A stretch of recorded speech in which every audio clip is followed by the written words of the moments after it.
नमस्कार, बहुत स्वागत है आपका अनादि टीवी पर। मैं हूं आपके साथ ब्रजेश चौक से। सत्ता का महासंग्राम देख रहे हैं आप। एमपी विधानसभा चुनाव में प्रचार का शोर थम गया है। प्रत्याशी अब डोर टू डोर जनसंपर्क कर रहे हैं। 17 नवंबर को वोटिंग है, लिहाजा प्रदेश की हाट सीटों पर प्रत्याशियों की धड़कनें बढ़ी हुई हैं। इस बार छिंदवाड़ा, बुधनी, दिमनी, दतिया, रहली, राधोगढ़ समेत कई हाट सीटों पर करो या मरो का मुकाबला है। बीजेपी और कांग्रेस के दिग्गजों की साख दांव पर लगी है। अगर बात छिंदवाड़ा सीट की करें तो इस वीआईपी सीट पर जोरदार टक्कर देखने को मिलेगी, क्योंकि इस बार भी इस सीट से कमलनाथ ही मैदान में है और वो कांग्रेस का सीएम फेस हैं और उनका मुकाबला बीजेपी के विवेक बंटी साहू से होगा। 2019 के उपचुनाव में वो कमलनाथ के खिलाफ चुनाव लड़ चुके हैं। तो बुधनी सीट से सीएम शिवराज सिंह चौहान अजय योद्धा हैं। बुधनी विधानसभा को लेकर कहा जाता है शिवराज सिंह चौहान पूरे 5 साल जनता का ध्यान रखते हैं। वहीं दिमनी भी हाट सीट बनी हुई है, क्योंकि यहां इस बार केंद्रीय मंत्री नरेंद्र सिंह तोमर मैदान में। तो इंदौर 1 सीट पर कांग्रेस के संजय शुक्ला और बीजेपी के कैलाश विजयवर्गीय के बीच जोरदार जंग देखने को मिलेगी। वहीं दतिया भी हाट सीट में गिनी जा रही है, क्योंकि गृह मंत्री डॉक्टर नरोत्तम मिश्रा यहां से चुनाव लड़ रहे हैं। उनके सामने कांग्रेस प्रत्याशी राजेंद्र भारती हैं। इसी तरह निवास, नरसिंहपुर, लहार, राधोगढ़ समेत कई सीटों पर दिग्गज आमने सामने। तो आज इन्हीं दिग्गजों को लेकर हम चर्चा करेंगे, किस तरह से दिग्गजों के सामने कौन दिग्गज मैदान में है और हाट सीट हम इनको क्यों कह रहे हैं, क्यों यहाँ मुकाबला दिलचस्प है, किन सीटों पर त्रिकोणीय मुकाबला बना हुआ है, इन सब के बारे में हम आपको बताएंगे। खैर, इन हाट सीटों पर अब की बार जनता किसका साथ देगी ये तो आने वाले दिनों में साफ होगा, लेकिन आज हम सत्ता के महासंग्राम में करेंगे हाट सीटों की पड़ताल। साथ में ये भी आपको बताएंगे कि प्रदेश की 230 सीटों पर कितने उम्मीदवार मैदान में हैं, कुल वोटर्स की संख्या कितनी है और प्रदेश की हाट सीटों पर इस बार आमने सामने कौन है। चलिए जानते हैं पारुल केजवानी के साथ। बिल्कुल, बहुत शुक्रिया ब्रजेश जी। जैसे कि आपने भी कहा कि कई ऐसे नाम हैं जिनकी साख दांव पर है, काफी टफ फाइट होने वाली है, कांटे की टक्कर है ये भी कहा जा सकता है। लेकिन चलिए हम अपने दर्शकों को बता देते हैं कि आपको इस कार्यक्रम में हम वो सारी डिटेल्स देने वाले हैं जो आपको जानकारी होनी चाहिए। कल मतदान है, जाहिर है आपको बहुत कुछ अब तक पता चल गया होगा, लेकिन रिलेटेड नंबर्स आपको हम बता देते हैं। तो सबसे पहले हम आपको बताते हैं कि मध्य प्रदेश में मौजूदा स्थिति क्या है। तो रुक कर लेते हैं आप, अगर हम ग्राफिक्स के जरिए आपको समझाने की कोशिश करें तो क्या स्थितियां बनती हैं। तो ये देखिए, मध्य प्रदेश में जो 230 विधानसभा सीटें हैं उसमें मौजूदा सीटें कुछ इस तरह से है कि कांग्रेस के पास 96 सीटें हैं, तो 127 बीजेपी के पास है और 7 अदर्स यानी ये निर्दलियों के पास भी है, तो बीजेपी, सपा और बसपा के पास भी ये नंबर है। तो 230 सीटें मौजूदा विधानसभा में ये स्थिति है। आपको जानकारी है ही कि जब होली का समय था, जब सिंधिया आए थे भारतीय जनता पार्टी में, उस वक्त काफी चीजों में परिवर्तन हुआ था। ये उसके बाद के नंबर से जो आप देख रहे हैं, उस वक्त काफी बड़ी तादाद में सीटों पर उपचुनाव भी हुए थे। और उसके बाद चलिए रुक कर लेते हैं हम अगली कैटेगरी में। तो अगली कैटेगरी हमारी है उम्मीदवारों की। कितने वो प्रत्याशी हैं जो मैदान में है, कितने वो रणबांकुरे हैं जिनकी किस्मत कल ईवीएम में कैद हो जाएगी, यानी मतदाता उनकी किस्मत की क्या कुछ लिखने वाला है उनकी किस्मत में, ये हम आपको बता देते हैं। तो उम्मीदवारों की संख्या देख लीजिए।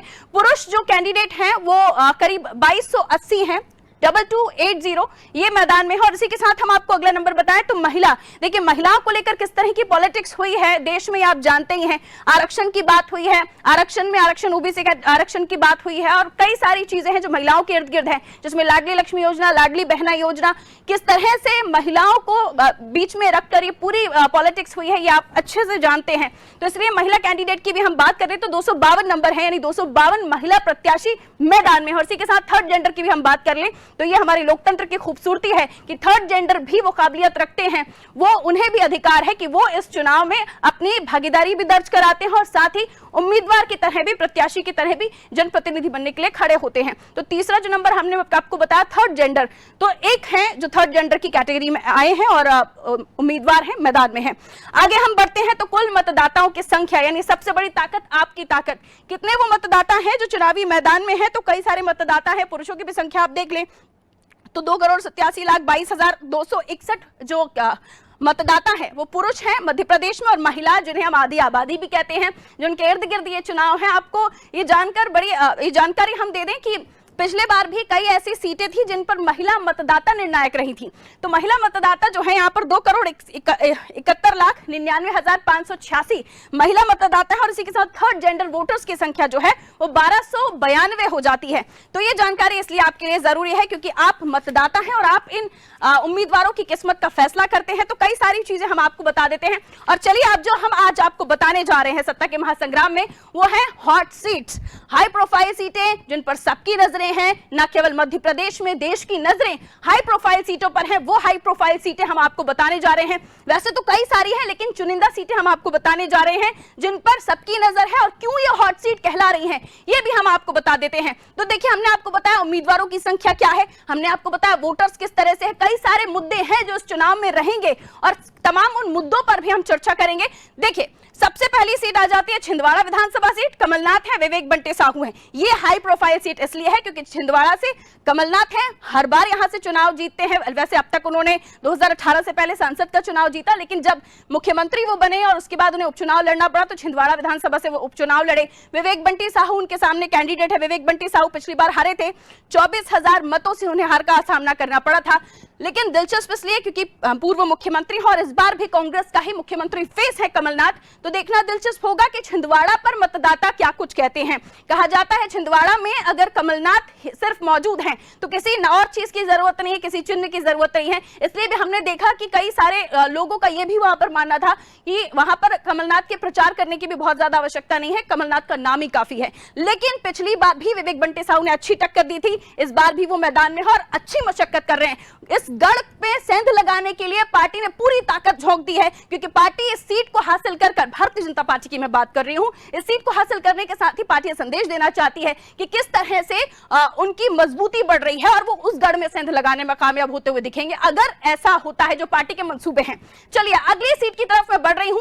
अगली सीट भी हाई प्रोफाइल हॉट सीट है और सबसे ज्यादा हॉट सीट इसे हम कहेंगे क्योंकि मुख्यमंत्री शिवराज सिंह चौहान इस सीट से मैदान में है, हर बार वो यहां से चुनाव लड़ते हैं। विक्रम मस्ताल, इस सीट के बारे में मैं आपको बता दूं तो देखिए, हाई प्रोफाइल सीटों के साथ ही अभिनेता, नेता और संत ये भी मैदान में है। हालांकि यहाँ त्रिकोणीय मुकाबला आप कह सकते हैं, लेकिन जब सपा के कैंडिडेट मिर्ची बाबा जिन्हें आप जानते हैं कि जब हवन किया उन्होंने ये कहा कि अगर कांग्रेस नहीं जीती, दिग्विजय नहीं जीते, ये संसदीय के चुनाव की मैं बात कर रही हूँ, जब दिग्विजय सिंह चुनाव मैदान में थे तब उन्होंने कहा था मैं समाधि ले लूंगा, पर ऐसा कुछ नहीं हुआ। सपा से वो चुनावी मैदान में आए और उसके बाद जब वो सभा करने के लिए अखिलेश जी वहां पर पहुंचे तो कुर्सियां खाली दिखी, वापस लौटना पड़ा। तो क्या त्रिकोणीय मुकाबला इसे हमारे जो सीनियर्स, हमारे जो वरिष्ठ पत्रकार बैठेंगे वो बताएंगे या फिर वो डबल ही यहाँ पर फाइट देख रहे हैं, यानी आमने सामने फाइट देख रहे हैं, ये भी हम जानने की कोशिश करेंगे। तो बुधनी हॉट सीट है इसलिए भी क्योंकि मुख्यमंत्री शिवराज सिंह चौहान यहाँ से चुनावी मैदान में और दूसरे हैं टीवी के कलाकार, यानी टीवी के हनुमान जी, जो हनुमान जी बनके यानी पोशाक पहनकर ही वो मतदान के लिए अपील करते हुए नजर आ रहे हैं। वो जो मतदाताओं के बीच जा रहे हैं तो वो ये बोल रहे हैं कि उन्हें वोट कीजिए, वो भी कॉस्ट्यूम में। आगे बढ़ रहे हैं अगली कैटेगरी की तरफ, अगली सीट की तरफ, माफ कीजिए, तो दिमनी विधानसभा सीट आ जाती है। ये हॉट सीट क्यों है? बहुत अच्छे से इन चेहरों को आप जानते हैं।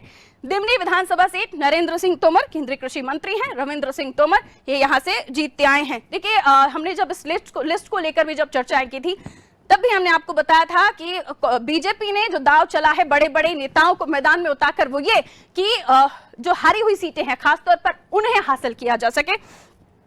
तो देखिए, दिमनी की हम बात कर रहे हैं, यहाँ पर नरेंद्र सिंह तोमर केंद्रीय कृषि मंत्री हैं और साथ ही साथ इस सीट पर वो उम्मीदवार भी हैं रविंद्र तोमर जो कि एमएलए हैं। बलवीर सिंह दंडोतिया यहाँ से पहले जो बीएसपी में थे, अब बीएसपी में है, पहले कांग्रेस से थे। ये कहा गया कि काफी उनको मशक्कत का सामना करना पड़ेगा, ये भी कहा जा रहा है कि आपसे सुरेंद्र सिंह, यानी एक ब्राह्मण वोटर है, एक ब्राह्मण कैंडिडेट है और 3 जो है तोमर वर्ग से आते हुए कैंडिडेट हैं। तो वोटों के बंटवारे की भी यहाँ पर संभावना, यानी यहाँ पर बढ़ता हुआ वोट दिख रहा है और ज्यादा डिटेल्स हमारे जो एक्सपर्ट्स हैं वो आपको बता देंगे। अगली सीट की तरफ हम बढ़ रहे हैं, मालवा की ये सीट आपको बता दें काफी इंपॉर्टेंट है। चलिए लिए चलते हैं आपको अगली सीट की तरफ। तो कैलाश विजयवर्गीय आपको दिखाई दे रहे हैं, संजय शुक्ला, ये काफी हॉट सीट है, इसलिए भी हम कह रहे हैं कैलाश विजयवर्गीय जब उनका टिकट का अनाउंसमेंट हुआ था, उनके नाम का अनाउंसमेंट हुआ था तो उनके बयान सामने आए थे जिससे अंदाजा लगाया जा रहा था कि शायद कैलाश विजयवर्गीय चुनाव नहीं लड़ना चाहते थे, पार्टी ने उनको मैदान में उतारा। बाद में उन्होंने सफाई दी, उन्होंने कहा पार्टी जो कहेगी वो हम कार्यकर्ता हैं करेंगे। बहरहाल हॉट सीट है कैलाश विजयवर्गीय, महासचिव में पार्टी के संजय शुक्ला, काफी अमीर कैटेगरी में इनका नाम लिया जाता है, यानी काफी अमीर प्रत्याशी हैं। इनका ये कहना है कि उन्होंने पत्नी को भी मैदान में उतार दिया, उनका भी नामांकन कराया था, उनका डर था कि कहीं उनका नामांकन निरस्त करना दिया जाए। तो कैलाश विजयवर्गीय को आप भली भांति जानते हैं, मध्य प्रदेश का बड़ा चेहरा है, इन्हें पश्चिम बंगाल की भी जिम्मेदारी मिली थी, अब इन्हें लाया गया है। और जो बड़े नामों को इस बार उतारने की, यानी 7 सांसदों को जिनमें केंद्रीय मंत्री भी शामिल है, उन्हें मैदान में उतारा है, उसके पीछे भी बीजेपी की रणनीति है। आइए आगे बढ़ते हैं तो अगली सीट हम आपको बता देते हैं। अगली सीट भी हाई प्रोफाइल हॉट सीट कहेंगे, क्योंकि फग्गन सिंह कुलस्ते यहां से मैदान में हैं और उनके सामने है चैन सिंह बरकड़े। ये हाई प्रोफाइल और हॉट सीट क्यों है, ये मैं आपको बता देती हूँ।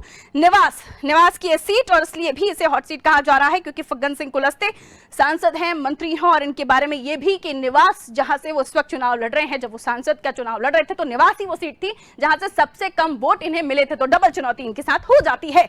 अगली सीट की तरफ हम बढ़ रहे हैं। नरसिंहपुर सीट को हम आपको दिखा दे तो नरसिंहपुर सीट इसलिए भी इंपॉर्टेंट हो जाती है क्योंकि प्रहलाद पटेल यहां से चुनावी मैदान में है। प्रहलाद पटेल के बारे में कहा जाता है कि जिस सीट से वो लड़ रहे हैं वो इनकी पारिवारिक सीट है और पटेल परिवार का गढ़ ये सीट कही जाती है। काफी इंपॉर्टेंट ये सीट हो जाती है इनके सामने लखन सिंह पटेल, तो ये भी सीट इनके लिए चुनौती है। तमाम बड़े दिग्गजों को जिन सीटों पर उतारा गया है सर, तो वो सीटें इसलिए भी इंपॉर्टेंट हो जाती हैं क्योंकि लगभग ये सीटें कांग्रेस के जीत वाली सीटें हैं, यानी गढ़ वाली सीटें हैं। तो यहां पर सेंध लगाने का काम ये जो बड़े बड़े नाम है कर पाएंगे नहीं कर पाएंगे, ये भी दिलचस्प होगा, जो 3 तारीख को पता चलेगा। लेकिन फिलहाल हम हॉट सीट हाई प्रोफाइल सीटों पर चर्चा कर रहे हैं, तो अगली सीट की तरफ हम रुख कर लेते हैं। अगली सीट लाहौर ये सीट है, भिंड जिले की लाहौर सीट काफी इंपॉर्टेंट हो जाती है वो इसलिए क्योंकि अब तक कुर्सी की पेटी बांधकर बैठे हैं यहां से गोविंद सिंह जी, जो कि नेता प्रतिपक्ष हैं कांग्रेस के, और ये सीट 7 बार से लगभग उनके पास है। 90 के बाद से ये सीट उनसे कोई ले नहीं पाया। अमरीश शर्मा इनके सामने जो उम्मीदवार हैं, और वहीं आपको बता दें बीएसपी से रसाल, जिन्होंने पिछला 2 चुनाव जो हारा, इनसे काफी कम मार्जिन से हारा, लेकिन अब वो बीएसपी से चुनाव लड़ रहे हैं। आगे बढ़ते हैं तो अगली सीट के बारे में आपको बता देते हैं। अगली सीट और भी ज्यादा इंपॉर्टेंट हो जाती है, मुझे लगता है काफी इंटरेस्ट आपको भी इस सीट में होगा।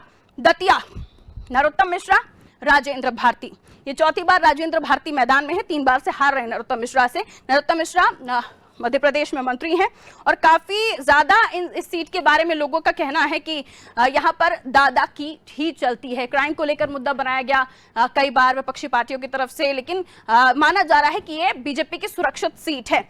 आगे बढ़ते हुए अगली सीट हमारे दर्शकों को बता दें।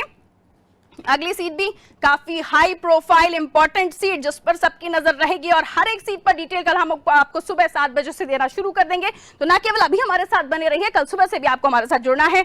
रैली सीट काफी इंपॉर्टेंट सीट है, गोपाल भार्गव मंत्री हैं, 85 से लगातार यहां से जीत रहे हैं, 8 बार से लगातार जीत का परचम लहराते रहे हैं और इनके सामने नया चेहरा कांग्रेस ने दिया है ज्योति पटेल। तो ये माना जा रहा है कि काफी इजी होगा गोपाल भार्गव के लिए सीट निकालना, लेकिन खैर चुनाव है, मतदाता किस तरफ रुख करते हैं ये तो खैर एंड में ही पता चलता है, क्योंकि कई बार एंड टाइम पर भी हवा बदलती है। अगली सीट की तरफ हम रुख कर रहे हैं, तो जल्दी से हमारे दर्शकों को दिखा देते हैं, उसके बाद हम विश्लेषण की तरफ जाएंगे। तो खोराई सीट आपको बता देते हैं, भूपेंद्र सिंह आपको दिखाई दे रहे हैं, भूपेंद्र सिंह और रक्षा सिंह राजपूत। भूपेंद्र सिंह लगातार यहां से जीत रहे हैं 2 बार से, और रक्षा नया चेहरा है। ये भी कहा जा रहा है कि अरुणोदय चौबे यहां से पार्टी छोड़ के गए थे और वापस आ गए कांग्रेस में, लेकिन फिर भी यहां पर रक्षा के सामने टफ फाइट कही जा रही है। हालांकि वो प्रचार प्रसार कर रही हैं, अपनी मेहनत कर रही हैं, लेकिन भूपेंद्र के सामने रक्षा थोड़ी कम तरह की जा रही है। अगली सीट की तरफ हम रुख कर लेते हैं, काफी important high profile hot seat, Raghavgarh, Jaivardhan Singh, Digvijay Singh की सीट ये कहा जा सकता है अब उनके बेटे के पास है, ये पारिवारिक सीट है उनकी और अब तक ये सीट वही जीतते आए हैं। हरेंद्र सिंह बंटी बना, इनके बारे में कहा जाता है कि पहले कांग्रेस में ही थे, सिंधिया समर्थक हैं, सिंधिया के साथ आ गए थे, दिग्गी काफी करीबी माने जा रहे थे, इनके समर्थकों में से इन्हें माना जाता था, लेकिन ये कहा जा रहा है कि शायद पक्की पकाई सीट जो है कांग्रेस की है और इस पर हिरेंद्र कितनी सेंध लगा पाएंगे, कितना इस सीट से वोट अपने पक्ष में ला पाएंगे, ये आने वाले समय के साथ पता चलेगा। अगली सीट की तरफ हम रुख कर रहे हैं, अगली सीट भी काफी इंपॉर्टेंट है, उषा ठाकुर की ये सीट है, दूसरी बार इस सीट से चुनावी मैदान में है। काफी इंपॉर्टेंट ये सीट इसलिए भी हो जाती है क्योंकि यहाँ पर बाहरी प्रत्याशी का मुद्दा तो बना ही हुआ है, स्थानीय उम्मीदवार चाहते हैं आके लोग, दूसरी बार मैदान में है और खुद संस्कृति मंत्री भी हैं मध्य प्रदेश में। अब आने वाले समय में देखना होगा कि रामकिशोर शुक्ला कितना उन्हें टफ फाइट देते हैं या उषा जी खुद ये सीट निकालने में कामयाब हो जाती हैं। तो आने वाले समय में दिलचस्प चुनाव होने वाले हैं। हॉट सीटों पर भी हम डिटेल्स आपको लगातार देते रहेंगे, आगे भी बने रहिए हमारे साथ। तो अगली सीट की तरफ हम बढ़ रहे हैं। अगली सीट आपको बता देते हैं, काफी इंपॉर्टेंट है यह सीट। राकेश सिंह, जबलपुर पश्चिम विधानसभा, और अरुण भनोत कमलनाथ की 15 महीने की सरकार में, 15 महीने के कार्यकाल में अरुण भनोत जो है फाइनेंस मिनिस्टर थे, और राकेश सिंह अब तक सांसद रहे हैं जबलपुर से, लेकिन अब उन्हें विधानसभा का चुनाव पहली बार लड़ाया जा रहा है। तो इनकी किस्मत देखने वाली बात होगी कि कितना चमकती है इस चुनाव में, मतदाता कितना उन्हें सपोर्ट करते हैं, या फिर तरुण भनोत एक बार फिर ये सीट निकाल जाएंगे, ये देखना दिलचस्प होगा। राकेश सिंह के लिए कहा जाता है 98, 2003, 2008 ये लगातार वो लोकसभा चुनाव जीते हैं, लोकसभा सचेतक भी रहे हैं, और अब आने वाले समय में देखना होगा कि शाह साहब ने जो भी सभाएं यहाँ पर की हैं, मध्य प्रदेश के बहुत सारे इलाकों को कवर किया है। मुख्यमंत्री शिवराज सिंह चौहान ने, प्रधानमंत्री नरेंद्र मोदी ने, और उसके अलावा भी बहुत सारे नेताओं ने अपनी यहाँ पर पूरी ताकत लगाई है अलग अलग जगहों पर। यहाँ पर शाह साहब की हाल ही में सभा हुई थी, इसलिए मैं जिक्र कर रही हूँ। अगली सीट की तरफ हम जल्दी से रुक कर लेते हैं। अगली सीट हम आपको बता दें तो मैहर विधानसभा सीट है। यहाँ पर त्रिकोणीय मुकाबला भी माना जा रहा है मैहर विधानसभा सीट से, क्योंकि नारायण त्रिपाठी खेल बिगाड़ सकते हैं। लेकिन यह भी कहा जा रहा है कि धर्मेश घई जो कांग्रेस के उम्मीदवार हैं, उनके लिए भी कहा जा रहा है कि ये थोड़ी मजबूत इसलिए भी हो गई है क्योंकि कांग्रेस में हाल ही में शामिल हुए बीएसपी से मनीष पटेल और सपा से संजय राय। तो आपको बता दें श्रीकांत जो है ये भी सिंधिया समर्थक माने जाते हैं, लेकिन कितना इनकी किस्मत चमकेगी, कितना इनको सपोर्ट मिलेगा यहाँ के मतदाताओं का, ये तो खैर 3 तारीख को पता चलेगा। लेकिन फिलहाल जोर लगा रहे हैं और इस सीट को हासिल करना चाह रहे हैं। अगली सीट की तरफ हम रुक कर लेते हैं, हमारे दर्शकों को बता देते हैं। तो अगली बहुत ही इंपॉर्टेंट सीट है भोपाल की, ये सीट भोपाल उत्तर विधानसभा। देखिए आरिफ अकील साहब के पास ये सीट थी, लेकिन उनका स्वास्थ्य ठीक नहीं था, तो उनके बेटे और भाई में झगड़ा चल रहा था कि किसके पास ये सीट, अब वो कौन इस सीट से उम्मीदवार होगा, यानी उनका उत्तराधिकारी कौन हो सकता है। फिर उनके बेटे को मैदान में उतारा, लेकिन आलोक शर्मा पूर्व महापौर रह चुके हैं और लगातार क्षेत्र में सक्रिय भी हैं, तो कितना इनको वोटर सपोर्ट करते हैं और लगातार प्रचार प्रसार भी कर रहे हैं, भी हमने देखा। वहीं आतिफ अकील पहली बार चुनाव में है, लेकिन अकील साहब के बेटे हैं, तो चाचा जी इनको कहीं परेशान न करें, ये भी देखने वाली बात होगी। बहरहाल आगे बढ़ते हुए अगली सीट की तरफ हम रुक कर रहे हैं। तो अगली सीट ये हमारे लिस्ट में लास्ट सीट है, तो आपको काफी ज्यादा वेट नहीं करना पड़ेगा, बने रहिए। इसके बाद हम विश्लेषण की तरफ जा रहे हैं। केपी सिंह शिवपुरी की सीट है और देवेंद्र जैन, ये कहा जा रहा है कि बीजेपी ने पकी पकाई सीट इनको दे दी है। बहरहाल और भी विश्लेषण हमारे जो सीनियर्स हैं वो करेंगे। 6 बार के विधायक केपी सिंह, लेकिन इनकी सीट इस बार बदल दी है। पिछौर से अब तक ये जीतते आ रहे थे, लेकिन इस बार शिवपुरी से इन्हें उम्मीदवार बनाया है और शिवपुरी में भी कांग्रेस के लिए मुसीबत खड़ी हो गई है। तो काफी दिलचस्प होने वाले हैं ये चुनाव, जहां देखना होगा कौन होगा सिकंदर, किसके सर सजेगा ताज, कांग्रेस या बीजेपी। अभी तक के जो पोल्स आ रहे हैं वो अलग अलग नतीजे दिखा रहे हैं, लेकिन नतीजों का दिन भी काफी दिलचस्प होगा और आज का दिन उससे ज्यादा महत्वपूर्ण है, क्योंकि आज आप तय करेंगे कि आपको कल किसको वोट करना है। इसलिए सारी डिटेल्स हम आपको बता रहे हैं। लिए चलते हैं आपको नेक्स्ट स्टूडियो की तरफ, जहां से ब्रिजेश चौक से जो हमारे ब्यूरो हमारे साथ बने हुए हैं, उनके साथ मेहमान भी मौजूद हैं। Over to you Brijesh sir. धन्यवाद पारुल, आपने विस्तार से बताया कि हार्ट सीट क्यों हैं, और अब इस पर चर्चा के लिए हमारे साथ मौजूद हैं हमारे सहयोगी मनोज वर्मा, वरिष्ठ पत्रकार देवदत्त दुबे और रमेश शर्मा जी। आप दोनों को बहुत बहुत स्वागत है। शुरुआत शर्मा जी आपसे ही करते हैं। हार्ट सीटों के बारे में आपने जाना कि हमने ये हार्ट सीट क्यों चुनी है। मध्य प्रदेश की वो सीट है जहाँ पे मुकाबला भी दिलचस्प है, चेहरे भी बड़े हैं, नामचीन चेहरे हैं। बीजेपी ने दिग्गजों को मैदान में उतारा है, तो कांग्रेस के दिग्गज भी दूसरी तरफ मैदान में है। तो शुरुआत कर लेते हैं हम छिंदवाड़ा से, बुधनी से और दिमनी से। ये तीनों सीटें हैं, यहाँ पे 3 बड़े चेहरे हैं। नरेंद्र सिंह तोमर, किस तरह से हार्ट सीट हमने उनको कहा है, वो हार्ट सीट से आ रहे हैं और किस तरह से उनका चुनाव फंस गया है। छिंदवाड़ा जो सीएम चेहरा हैं कांग्रेस के, पिछली बार हमने देखा है कि वो मुख्यमंत्री बन चुके थे और उपचुनाव हुआ था, तब बंटी साहू ने महज 24,000 वोटों से उनको परास्त किया था। जो सीएम चेहरा था नहीं, बल्कि सीएम बन चुका था, इस बार चेहरा है सामने। तो उपचुनाव में हम देखते हैं किस तरह से सरकारी संसाधनों का फायदा मिल जाता है, पूरी पार्टी लग जाती है, और जब सीएम की बारी आए, सीएम चुनाव लड़ रहे हों, तो फिर इतने कम मार्जिन से जीतना, एक तरह से इसको हार नहीं कह सकते हैं, सामने वाले ने ज़बरदस्त टक्कर दी होगी। लेकिन अब मुख्य चुनाव है, ना कोई प्रशासनिक दबाव रहता है, ना कोई वो चीज़। तो इसके बावजूद इस सीट पर आप टक्कर कैसे देखते हैं? और बुधनी जग जाहिर है कि वह कोई ऐसा चेहरा नहीं है, सिर्फ एक टीवी सीरियल के चेहरे के आधार पर हम उसको हार्ट सीट इसलिए कह रहे हैं कि शिवराज सिंह चौहान वहाँ से मैदान में है। इस बार वो कितनी लीड लेते हैं ये मायने रखता है। तो आपका क्या नज़रिया है इन तीनों सीटों के बारे में?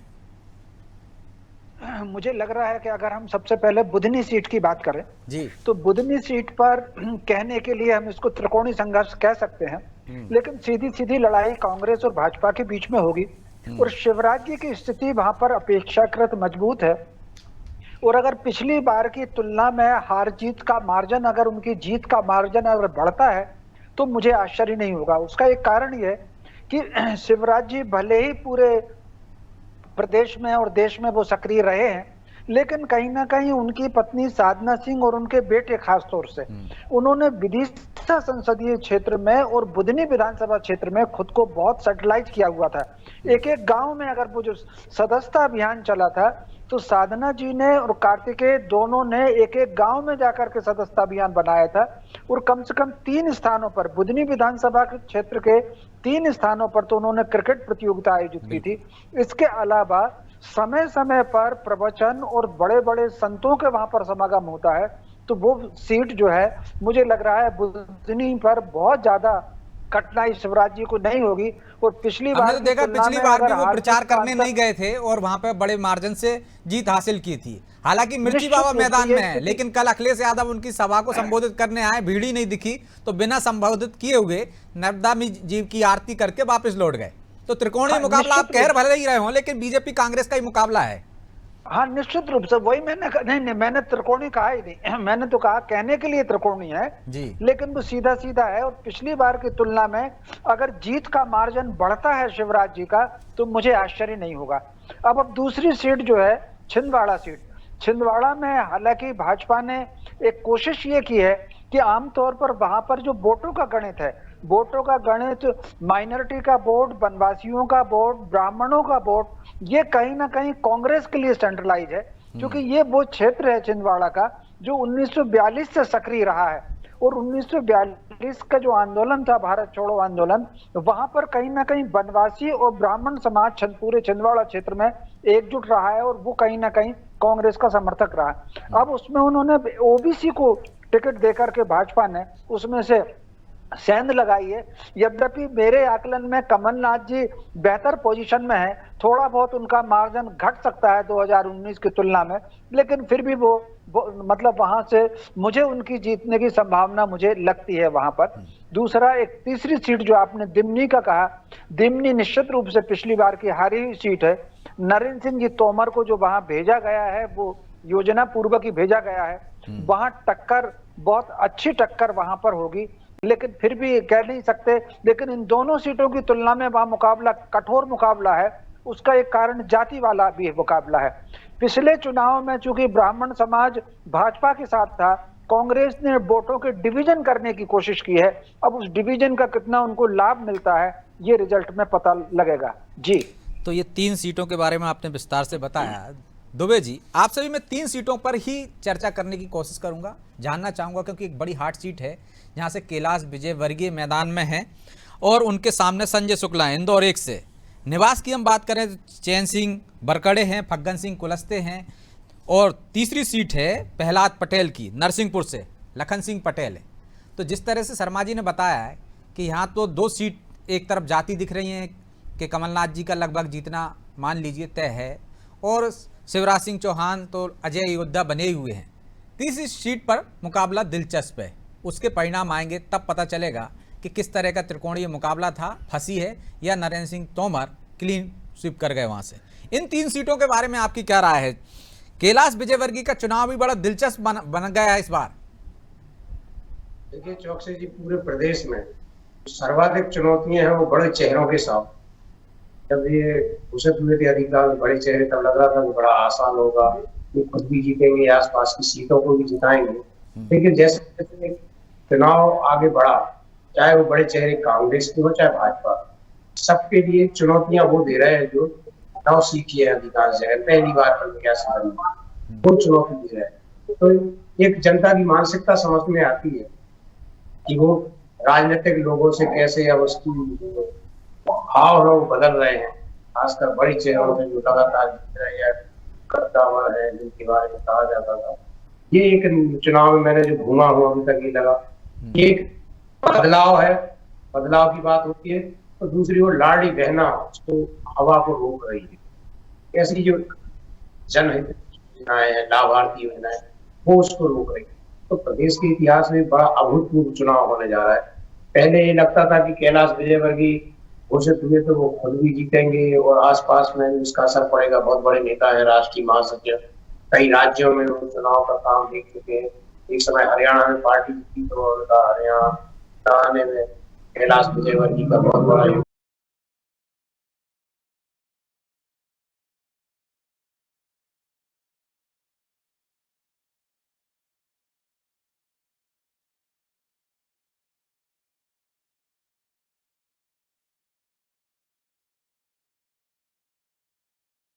दुबे जी, कुछ दिक्कत है आपके यहाँ, आपके बैकग्राउंड से आवाज़ आ रही है, मैं लौट रहा हूँ आपके पास। मनोज जी, 3 सीटों पर आप किसको चुनौती मानते हैं? विपक्ष ने जो उम्मीदवार बनाए हैं, चाहे संजय शुक्ला की बात कर लें, हम चयन सिंह की बात कर लें, लगन सिंह पटेल की बात, ये 3 दिग्गज हैं बीजेपी के, जिनके सामने ये 3 चेहरे हैं।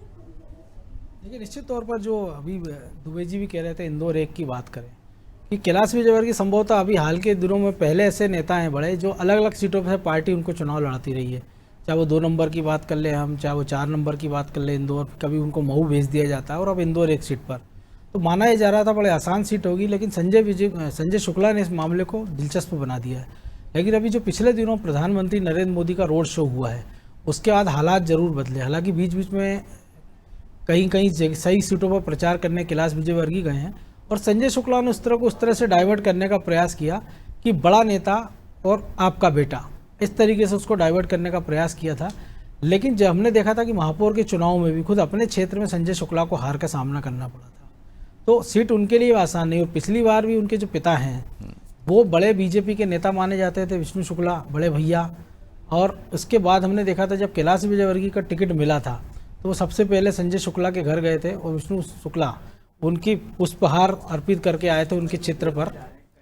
और इसके बाद हमने देखा कि ये मामला लगातार दिलचस्प होता जा रहा है इंदौर एक का, और अब ये माना जा रहा है कि हो कांटे की लड़ाई है यहाँ पर भी और ये सीट आसान नहीं। लेकिन फिर भी अभी हाल के दिनों में देख रहे हैं कि प्रधानमंत्री के रोड शो के बाद जिस प्रकार से भीड़ उमड़ी थी, क्योंकि उन्होंने लगभग 1 घंटे का रोड शो था और 2.25 किलोमीटर का ये रोड शो था, तो इंदौर 3 को भी उसने कवर किया था, इंदौर 4 को भी कवर किया था। तो कह सकते हैं कि मामला दिलचस्प है। और संजय शुक्ला ने खुद ने भी कहा था कि बीजेपी ने यहाँ से टिकट देकर 2 बेटों का नुकसान किया है। एक उनका इशारा आकाश विजयवर्गीय की ओर था, दूसरा खुद की ओर था। तो शुरुआत में उन्होंने मान लिया था कि उनके लिए मुकाबला आसान नहीं होने जा रहा है। जहाँ तक कैलाश विजयवर्गीय की बात करें, चुनाव मैनेजमेंट में माहिर माने जाते हैं और उनका अपने बेटा है आकाश विजयवर्गीय, वो इंदौर 3 में भी ध्यान दे रहा है। और जो उनके कट्टर समर्थक है रमेश मेंदोला, जो इंदौर 2 से जिन्होंने पिछली बार मध्य प्रदेश में सबसे बड़ी जीत हासिल की थी, पिंटू चौक से उनके सामने खड़े हुए हैं, तो इंदौर 1 के मैनेजमेंट में भी उनका पूरा दखल है। तो कह सकते हैं कि बीजेपी ने इस मुकाबले को आसान बनाने का प्रयास किया और बीच बीच में कैलाश विजयवर्गीय मालवा निमाड़ की कई सारी सीटों पर पहुंचे भी हैं। लेकिन इन 3 सीटों में सबसे आसान एक ही सीट दिख रही है, वो प्रहलाद पटेल की, नरसिंहपुर। जी हाँ, निश्चित तौर पर देखिए लगातार वहाँ से हमने देखा कि चुनाव उनके भाई जालम सिंह पटेल जीतते रहे और प्रहलाद पटेल ज़्यादातर राष्ट्रीय राजनीति में सक्रिय रहे। कभी पार्टी ने उनको दमोह से चुनाव लड़ाया, पार्टी ने एक बार उनको छिंदवाड़ा भी भेजा था लोकसभा चुनाव कमलनाथ के खिलाफ, इसके बाद वो वहाँ चले गए। तो इस बार पार्टी ने कहा आपको विधानसभा चुनाव लड़ना है। इसके बाद उन्होंने जालम सिंह पटेल की बड़ी तारीफ की अपने भाई की कि आज के गला काट स्पर्धा के दौर में जालम जैसा भाई मिलना मुश्किल है, वो मेरे लक्ष्मण है जो मेरे लिए वो राजपाट छोड़ने को तैयार हो गए। तो कह सकते हैं जो आपने जिक्र किया तीनों में से केवल मुझे लगता है कि नरसिंहपुर जो आप सीट का जिक्र कर रहे हैं वो बड़ी आसान है, क्योंकि फग्गन सिंह कुलस्ते के सामने निवास में भी चुनौती कम नहीं है। पिछला चुनाव उनके भाई वहाँ से हार चुके हैं और इस बार कांग्रेस ने भी नया चेहरा वहाँ से उतारा, चैन सिंह बरकड़े को। और ये कहा जा रहा है कि फग्गन सिंह कुलस्ते एक उलझी हुई लड़ाई में फंसे हुए, माना ही जा रहा था कि वो चुनाव लड़ेंगे तो आसपास की जो बाकी आदिवासी सीटें हैं वहाँ वो बीजेपी का प्रभाव बढ़ाने का प्रयास करेंगे। लेकिन कुल मिला के कह सकते हैं कि वो अपने क्षेत्र में घिरे हुए हैं। तो जिन 3 सीटों का हम जिक्र कर रहे हैं उसमें पहले नंबर पर हम कह सकते हैं बीजेपी के लिए सबसे आसान है, उसमें से नरसिंहपुर है, दूसरे नंबर पर इंदौर 1 है और फिर तीसरे नंबर पर हम निवास सीट को रख सकते हैं कि जहाँ कांटे का मुकाबला है। चलिए दुबे जी से जान लेते हैं 2 सीटों के बारे में, क्योंकि वो उस क्षेत्र से भी बिलोंग करते हैं और ज़्यादा बेहतर तरीके से बता पाएंगे। खुरई की है सीट भूपेंद्र सिंह है जहाँ से, और रैली की गोपाल भार्गव। दोनों ही बीजेपी के दिग्गज नेता हैं और गोपाल भार्गव लगातार जीतते आ रहे हैं। इस बार ज्योति पटेल को सामने उतारा है और दूसरी तरफ हम देख रहे हैं कि भूपेंद्र सिंह के सामने रक्षा सिंह राजपूत है। दोनों महिला उम्मीदवार हैं इन दिग्गजों के सामने। इस बार कुछ बदलाव देखते हैं आप या ये अजय ही रहेंगे? दुबे जी सुन पा रहे हैं आप मुझे? लगता कुछ तकनीक खामी है। मनोज जी, क्या कहना है इन दोनों सीटों के बारे में आपका? देखिए, निश्चित तौर पर दोनों बड़ी हार्ड सीट मानी जा रही है और एक सीट सुर्खी भी थी जिसकी हम बाद में चर्चा करेंगे, गोविंद सिंह राजपूत जहाँ से लड़ रहे हैं। लेकिन जहाँ तक हम बात करें गोपाल भार्गव की, 2 चुनाव से वो अपने बेटे के लिए टिकट मांग रहे थे, लेकिन पिछले दिन उन्होंने ये कहा अपनी जब सभा के पहले कि मेरे गुरुजी ने कहा है कि मैं एक दिन मुख्यमंत्री बनूंगा। तो एक तरह से उन्होंने अपने समर्थकों को संदेश देने का प्रयास किया है कि अगर वो 8 बार से विधायक हैं, सबसे सीनियर मंत्री माने जाते हैं, क्योंकि उमा भारती सरकार में भी मंत्री थे, वो गौर साहब की सरकार में भी मंत्री थे और शिवराज सिंह चौहान के चारों कार्यकाल में वो मंत्री रहे हैं। चौथे कार्यकाल में जरूर कोरोना के कारण उनको थोड़ा विलंब से मंत्री बनाया गया था, लेकिन कह सकते हैं कि सबसे अनुभवी वो इस मंत्रिमंडल के सदस्य हैं। उम्र के तकाजे के हिसाब से भी कह सकते हैं उनको और अनुभव के हिसाब से भी।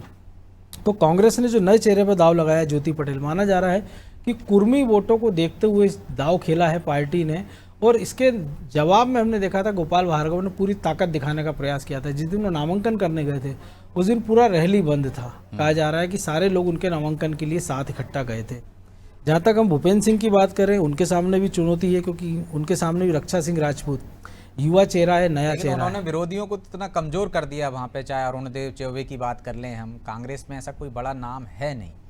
तो आपको नहीं लगता है नए चेहरे पर दाव लगाया है और वो भी महिला, उतनी ताकत से लड़ पाएगी या टक्कर दे पाएगी? देखिए, कई बार होता है कि जब जो ये परिस्थितियाँ होती है तब होती जब आप पावर में रहते हैं, लेकिन हमने देखा आचार संहिता लगने के बाद, और कई बार होता है कि एक सिंपैथी जुड़ जाती है।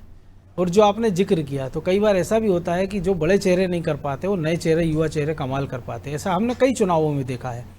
तो इस बार ये नहीं कह रहे हैं कि रहा मुश्किल है भूपेंद्र सिंह की, लेकिन रहा आसान भी नहीं है, क्योंकि एक नया चेहरा है जिसके प्रति जनता की सहानुभूति है। क्षेत्र में लंबे समय से सक्रिय थी, क्योंकि कहा जा रहा था कि पार्टी ने उनको पहले से हिंट कर दिया था आपको ये चुनाव लड़ना है।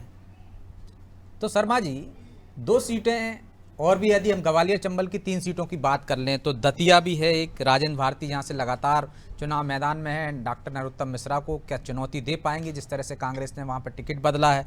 लाहौर की बात कर लें तो डॉक्टर गोविंद सिंह पिछली बार भी कह चुके थे कि आखिरी चुनाव है, इस बार भी वो यही कह रहे हैं कि एक मौका और दे दीजिए, आखिरी बार। और तीसरी सीट है केपी सिंह की, कद्दावर नेता है, शिवपुरी से मैदान में है इस बार। इन तीनों सीटों पर क्या आप भविष्य देख रहे हैं इन दिग्गजों का? देखिए, इसमें कोई शक नहीं कि इन तीनों सीटों पर ये तीनों लोग दिग्गज हैं। गोविंद सिंह जी भी दिग्गज हैं, केपी सिंह भी दिग्गज हैं और नरोत्तम मिश्रा जी भी दिग्गज हैं।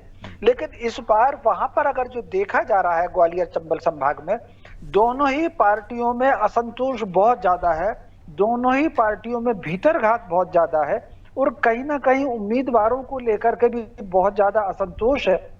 और एक बड़ी लाइन पिछले काफी दिनों से खिंची थी ग्वालियर चंबल संभाग में, सिंधिया समर्थक और भाजपा के कैडर को लेकर के। यद्यपि भाजपा ने एक रास्ता वहां पर निकाला है कि भाजपा के सारे समर्थक कार्यकर्ता वो नरेंद्र सिंह जी तोमर के नेतृत्व में काम करेंगे और सिंधिया जी के कार्यकर्ता उनके नेतृत्व में काम करेंगे, ऐसा सुनने में आया है। उन्होंने रणनीति बनाई हुई है। लेकिन फिर भी ये तीनों सीट इस बार दिलचस्प मुकाबले में फंसी हुई हैं, क्योंकि अगर ये चीज बहुत साफ हो जाए कि वहां पर दोनों पार्टियों के कार्यकर्ताओं का कितना नुकसान कर पाएंगे तो काफी कुछ क्लियर होगा। लेकिन इन तीनों सीटों पर आम मतदाता साइलेंट है। बड़ी एक आश्चर्यजनक बात है कि ग्वालियर चंबल संभाग एक मुखर क्षेत्र माना जाता है और आमतौर पर व्यक्ति बहुत खुलकर के बोलता है, लेकिन इस बार इन तीनों सीटों पर मतदाता चूंकि साइलेंट है, इसलिए चुनाव दिलचस्प हो गया है। और अगर कोई चौंकाने वाला रिजल्ट आ जाए तो आश्चर्य नहीं होना चाहिए, क्योंकि मुकाबला दिलचस्प है इन तीनों सीटों पर। जी, मुकाबला इन तीनों सीटों पर दिलचस्प है। दुबे जी, एक और दिलचस्प सीट है, कांग्रेस में 2 बड़े नेता हैं, कमलनाथ और दिग्विजय सिंह।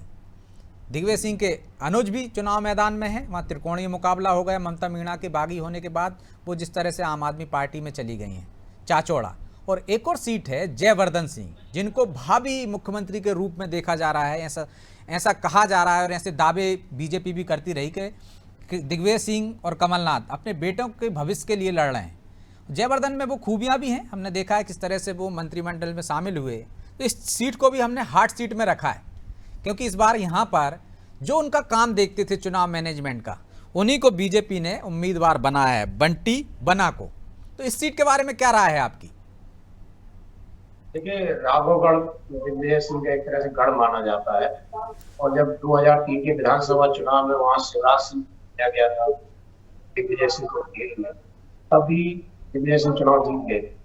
लेकिन एक समय ऐसा भी आया था कि जब राजगढ़ सीट भाजपा ने जीत ली। अभी जो चुनाव है थोड़ा सा बदली हुई परिस्थितियों में, तब अभी तक सिंधिया कांग्रेस में हुआ करते थे, लोकसभा सांसद होकर, अब सिंधिया भाजपा में आ गए हैं। और आपको याद होगा पंचायत ग्रामीण मंत्री है ये खास है सिंधिया जी, वो लगातार वहां पर दौरे करे उन्हें रावगढ़ वो में। बीजेपी ने सिंधिया जी की भी 2 सभाएं वहां कराई थी पहले से ही, जब चुनाव आचार संहिता नहीं लगी थी तब। वही मैं कहता, पहले सिंधिया जी गए और महेंद्र गए सिसोदिया। और भाजपा शुरू से जो रणनीति बना रही थी, जैसे आपने देखा पिछले लोकसभा चुनाव में रणनीति बनाई थी, सभी सीटों को खेले, वो सिंधिया को हराने में सफल हुए थे। केवल कमलनाथ बड़ी मुश्किल से बचा पाए। ऐसे ही इस बार फिर रणनीति है। ये रणनीति हालांकि कांग्रेस ने भी बनाई, जब 66 लगातार जीतने वाली सीटों को दिग्विजय सिंह ने दौरे की और घेरा।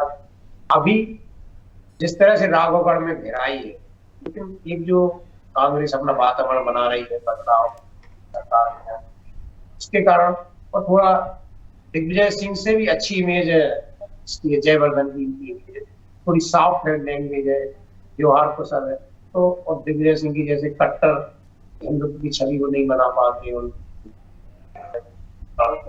लेकिन जयवर्धन कई इस तरह के ध्यान नहीं देते। तो कुल मिला के उनका जो नेटवर्क है, चुनौती जरूर है, लेकिन जयवर्धन चुनाव पहुंच जाएंगे। दूसरी सीट आपने चाचौड़ा वाली बताई, लक्ष्मण सिंह की चाचौड़ा, जहाँ उनके भाई लड़ रहे हैं, तो वहाँ ममता मीना क्योंकि बागी होकर टिकट नहीं मिला उनको, तो वो बागी होकर लड़ रही है। लेकिन भाजपा ने नया चेहरा दिया इस चुनाव समूचे मध्य प्रदेश, नए चेहरा दिक्कत नहीं हुई है। जितने बड़े चेहरे हैं, जितने उनको ज्यादा दिक्कत हुई। जनता में जो चेहरों के प्रति नाराजगी है वो लक्ष्मण सिंह भी आजमाए हुए चेहरे हैं, ममता मीना भी आजमाई हुई चेहरे। ये नया चेहरा भाजपा ने दिया है, अच्छा पढ़ा लिखा महिला है, उनके प्रति आकर्षण है मतदाताओं का। यहाँ वाकई बहुत फाइट है। मीना समाज की दम पे ममता मीना कितना जोर लगाती है, लेकिन मुझे लगता है मुकाबला तो लक्ष्मण सिंह और भाजपा में है, कांग्रेस और भाजपा। प्रियंका मीणा। और एक और चर्चित सीट है जहां पर कहा जा रहा है कि बीजेपी के एक दिग्गज फंस गए हैं, वो है जबलपुर पश्चिम, तरुण भानोत, राकेश सिंह। बिल्कुल आप सही कह रहे हैं। शुरू में ही जैसे टिकट घोषित हुआ था तो एक हवा तेजी से चली कि राकेश सिंह को बहुत कठिन चुनौती मिल गई है, और बाद में भी यही लग रहा है वहां पे। तो तरुण भानोत बहुत कोरोना काल में ही काम किया है, सक्रिय है। 2018 में बहुत अच्छी सरकार रही। लेकिन वह मुश्किल तरुण भानोत से है या पार्टी में ही जो राकेश सिंह का व्यवहार रहा है उसकी वजह से नाराजगी है, इस कारण से वो कार्यकर्ताओं को एकजुट नहीं कर पाए? हालांकि सीएम से लेकर केंद्रीय आलाकमान तक ने चर्चा की है, वहां पे नड्डा जी ने दौरे किए हैं, बात की है। कुछ लग रहा है आपको संभाल लेंगे कार्यकर्ताओं को, नाराजगी दूर हो जाएगी? फीडबैक के आधार पर यदि राकेश सिंह वहां बैठती है, थोड़ा मुकाबला भी वहां बहुत मुश्किल होती भाजपा। और कई सीटें ऐसी हैं जहाँ प्रत्याशी उतारे, उन्हें पता है कि जो सर्वे रिपोर्ट आ रही थी वहाँ ठीक नहीं आ रही थी, और इसी संगठन ने पूरी ताकत लगाई है ऐसी सीटों को। उसमें ये राकेश सिंह वाली भी पार्टी समझ दिक्कतें जाना है। जैसे लाहार है, वो राघवगढ़ है, ऐसी बहुत सारी सीटें हैं जहाँ चुनौतियां ज्यादा थी, इंदौर है, जहाँ भी बड़े नेताओं को उतारा गया है। तो राकेश सिंह के लिए चुनौतियां बहुत हैं, लेकिन पार्टी जिस तरह से ताकत लगा रही है तो अंत में मुकाबला भले कड़ा हो, लेकिन जीतने की संभावनाएं कम है उनकी। बहुत ज्यादा वहाँ उनका विरोध पहले से था। उनका लोकसभा तो लोग जीत रहे हैं, वो लगातार या तो मोदी लहर में जीत रहे हैं या पहले अटल लहर। इसलिए लोकसभा जो लगातार जीत रहे, जरूर नहीं कि विधानसभा में वैसा परफॉर्मेंस कर पाए। यहाँ व्यक्तिगत काम उसके आधार पर चुनाव हुआ, इसलिए प्रदेश इतिहास में चुनाव बड़ा अभूतपूर्व है। तो इसमें चेहरों के सामने ज्यादा चुनौतियां हैं, हाई प्रोफाइल है। जनता इस बार लो प्रोफाइल के साथ वैसे ही है जैसे पैदल चलते साइकिल वाले आदमी कार्य द्वारा टक्कर मार देता है। भले गलती साइकिल या पैदल चलने वाली की, लेकिन भीड़ उसके साथ होती है। ऐसा ही कुछ सभा चुनाव में। तो चुनौती तो दिग्गजों को भी मिल रही है मनोज जी। एक भोपाल की सीट भी है, बड़ी चर्चित सीट है, और बीजेपी यहाँ पे लगातार कोशिश कर रही है कि वो एक बार तो बाजी मार ले। हालांकि एक बार जीत चुके हैं रमेश शर्मा गुट्टू भैया, लेकिन इस बार चांस दिख रहे हैं, क्योंकि चाचा भतीजे में खटास है, परिवार में खटास है। पिछली एक वीडियो भी वायरल हुआ था, हालांकि कहा जा रहा है कि वो पुराना है, जिसमें आतिफ अकील, उनके भाई और आरिफ अकील के बीच मारपीट होती दिख रही है। पुराना वीडियो है, लेकिन ये परिवार की एक तरह जो कलह है, झगड़े हैं, वो बाहर किस तरह से सामने आ गए हैं, उसका असर पड़ेगा। और चाचा जिस तरह से मुकाबले में मैदान में है, इस बार बीजेपी को यहाँ कुछ संभावना दिख रही हैं आपको? देखिए, निश्चित तौर पर बीजेपी को लग रहा है पिछले 2 दशक में ये पहली बार ऐसा मौका है कि जब पार्टी को लग रहा है कि यहाँ स्थितियाँ मुफीद। आप देखिए, लगभग 2 महीने पहले आलोक शर्मा का टिकट हो गया था, तब से वो क्षेत्र में सक्रिय थे, महापौर रहे, और उसके पहले वो एक बार वहाँ से चुनाव लड़ भी चुके, हालांकि हार का सामना करना पड़ा था। उसके पहले एक बार रामेश्वर शर्मा भी वहाँ से किस्मत आजमा चुके, लेकिन उनको भी हार का सामना करना पड़ा था। और इसी विधानसभा क्षेत्र से पार्षद भी रह चुके हैं आलोक शर्मा। तब उनके बनवाए गए म्यूजिकल टॉयलेट और गलियों की बड़ी चर्चा हुई थी कि उन्होंने अपनी गलियां वार्ड की संगमरमर की बनवा दी है। लेकिन जिस परिवार की बगावत का आप जिक्र कर रहे हैं, तो निश्चित तौर पर, क्योंकि जब नामांकन कराने गए थे आमिर अकील का भागवत के बाद, तो जो आरिफ अकील के बड़े भाई हैं वो अपने छोटे भाई के साथ उसका नामांकन कराने गए थे। इसके साथ एक चुनौती और है नासिर इस्लाम की, जो कि भोपाल मध्य से चुनाव लड़ चुके हैं। इस बार भोपाल उत्तर से टिकट मांग रहे थे और ध्रुव नारायण सिंह से वो मध्य से हार गए थे। वो भी निर्दलीय मैदान में डटे हुए। तो बीजेपी को उम्मीद है कि जो अल्पसंख्यक वोटों का बंटवारा होगा उसका फायदा बीजेपी को मिल सकता है। हालांकि राह इतनी आसान नहीं है, क्योंकि जब दिग्विजय सिंह लगभग 4-4.5 लाख वोटों से भोपाल से हारे थे, तब भी भोपाल उत्तर और मध्य ऐसी सीटें थी जहाँ से माफ कीजिए दिग्विजय सिंह को लीड मिली थी। तो ये कह सकते हैं कि चुनौती आसान नहीं है, लेकिन चूंकि विधानसभा में सेंटीमेंट अलग होते हैं, आतिफ अकील के साथ जो दुश्वारियाँ आ रही हैं, और आप देखिए कि इस बीमारी की हालत में भी जो छोटी छोटी सभाएं हो रही है, आरिफ अकील खुद वहाँ बैठे हैं। अभी पिछले दिनों ने अपने कट्टर दुश्मन माने जाने वाले आरिफ मसूद से मुलाकात की थी। आरिफ मसूद उनके घर गए थे, दोनों एक दूसरे के गले लगकर रोए थे। ये वीडियो भी काफ़ी उस क्षेत्र में वायरल किया जा रहा है। ये मैसेज दिया जा रहा है कि आरिफ मसूद के जो समर्थक उस क्षेत्र में रहते हैं और जो नाराज़गी थी उसको दूर करने का प्रयास दोनों की तरफ से किया जा रहा है, ताकि आरिफ अकील को इसका फ़ायदा उत्तर में मिल सके और ध्रुव आरिफ मसूद को मध्य में, क्योंकि आरिफ मसूद के सामने भी राह ज़्यादा आसान इस बार नज़र नहीं आ रही, क्योंकि ध्रुव नारायण सिंह का भी टिकट पहले ही हो चुका था। और आप देखिए कि राहुल गांधी ने भी भोपाल में रोड शो की और सभा की इसी क्षेत्र में। पिछले दिनों राज बब्बर ने भी आतिफ अकील के लिए वोट मांगे थे। तो ये बता रहा है कि भोपाल उत्तर में कांग्रेस की राह आसान नहीं। बीजेपी के सामने है कि आप देखिए, मुख्यमंत्री खुद यहाँ सक्रिय हैं। आज भी वो लाडली बहनों के साथ संवाद करने उनके घर गए, उसी इलाके में टीला जमालपुरा में आज वो पहुँचे थे। इसके साथ ही हुजूर में वो पहुंचे थे। उत्तर में भी वो कई बार सभा कर चुके हैं। तो प्रयास यही किया जा रहा है कि ध्रुवीकरण हो या विकास का मुद्दा हो, चाहे जैसे भी या परिवार की फूट हो, तो लगभग 3 दशक बाद ये मौका बीजेपी को दिख रहा है कि कांग्रेस के इस अवैध गढ़ में वो गढ़ सेंध लगा सकते हैं, क्योंकि आरिफ अकील का जो स्वास्थ्य है वो भी किसी से छुपा नहीं है। तो निश्चित तौर पर बीजेपी इस मौके का फ़ायदा उठाने की कोशिश करेगी। लेकिन एक और दिलचस्प सीट है शर्मा जी, महर की। यहाँ पे नारायण त्रिपाठी के कारण ये रोचक हो गई है, क्योंकि नारायण त्रिपाठी 2 नाव की सवारी कर रहे थे। कभी एक पैर उनका बीजेपी में रहता था तो कभी कांग्रेस में रहता था। दोनों ने ही उनसे हाथ जोड़ लिए, टिकट दोनों ही दलों ने नहीं दिया। बिंद पार्टी बनाई उन्होंने, अपनी पार्टी से मैदान में है, कुछ उम्मीदवार भी उन्होंने उतारे हैं, लेकिन अभी तो उन्हीं के लाले पड़े हुए हैं। इस सीट का क्या गणित है? त्रिकोणीय मुकाबले में क्या नारायण त्रिपाठी फंस गए हैं? देखिए, इसमें कोई शक नहीं कि मैहर की सीट एक दिलचस्प सीट हो गई। नारायण त्रिपाठी भाजपा और कांग्रेस से नहीं, वो समाजवादी पार्टी से भी विधायक रह चुके हैं, और समाजवादी पार्टी से कांग्रेस में गए और कांग्रेस से फिर वो भाजपा में आए। तो चूंकि वो जहां भी रहे हैं उनका अपना एक प्रभाव है वहां पर, क्योंकि उनका परिवार मैहर का जो महंत या पुजारी परिवारों में से उनका परिवार है, तो उनका उस क्षेत्र में प्रभाव है। लेकिन इस बार चूंकि उन्होंने अलग पार्टी बना ली है, तो अलग पार्टी बना ली है, इससे पहले समाजवादी पार्टी या कांग्रेस या भाजपा का जो आधार रहता था उनको उसका लाभ मिला। इस बार वो लाभ नहीं है, और उनके पार्टी बना लेने से ये मुकाबला दिलचस्प हो गया। और इस दिलचस्प मुकाबले पर बहुत कुछ निर्भर करेगा, मतदान का प्रतिशत बहुत निर्भर करेगा। अगर मतदान का प्रतिशत वहां पर अपेक्षाकृत अधिक हो गया, 70 या 75 को टच कर गया मतदान का प्रतिशत, तो मुझे लग रहा है कि उसका लाभ भाजपा को मिलेगा। अगर मतदान का प्रतिशत मैहर में कम रह गया तो मान करके चलिए कि उसका लाभ कांग्रेस को मिलेगा। लेकिन कुल मिलाकर के ये तो एक आकलन है, लेकिन फिर भी इस सीट पर मुकाबला सर्वाधिक दिलचस्प है और अच्छे अच्छे लोग ये आकलन नहीं कर सकते कि वहां का वातावरण किसकी तरफ होगा। यह मुकाबला वाकई त्रिकोणीय मुकाबला हो गया। बाकी जगह कह सकते हैं कि उम्मीदवार 3-3 है, लेकिन मुकाबला मुझे त्रिकोणीय या चतुष्कोणीय नहीं दिखता। जैसे भोपाल उत्तर में जी मुझे कोई बहुत तगड़ा मुकाबला त्रिकोणीय चतुष्कोणीय में नहीं लगता। नाम जरूर बड़े बड़े हैं, सऊद का भी है, नासिर का भी है और उनके भाई का भी, आरिफ अकील का, लेकिन मुख्य मुकाबला वहाँ कांग्रेस और भाजपा के बीच में ही रहेगा, जो भी आदमी जीत जाए तो। लेकिन त्रिकोणीय मुकाबला अगर कह सकते हैं तो हम मैहर में कह सकते हैं। यहाँ बाकी दिलचस्प है मुकाबला। जी, त्रिकोणीय मुकाबला दिलचस्प भी है और त्रिकोणीय मुकाबला भी मैहर में है। लेकिन 2 सीटों की और जिक्र करना चाहेंगे हम। यहाँ से 2 अध्यक्ष हैं, एक पूर्व विधानसभा अध्यक्ष हैं सीता सरण शर्मा, गिरिजा शंकर शर्मा उनके भाई सामने हैं। यहाँ त्रिकोणीय मुकाबला हो गया है। दोनों ही तरफ से एक बीच का कैंडिडेट चुन लिया है। कांग्रेस भी समर्थन दे रही है उसको और बीजेपी के भी नाराज लोग समर्थन दे रहे हैं।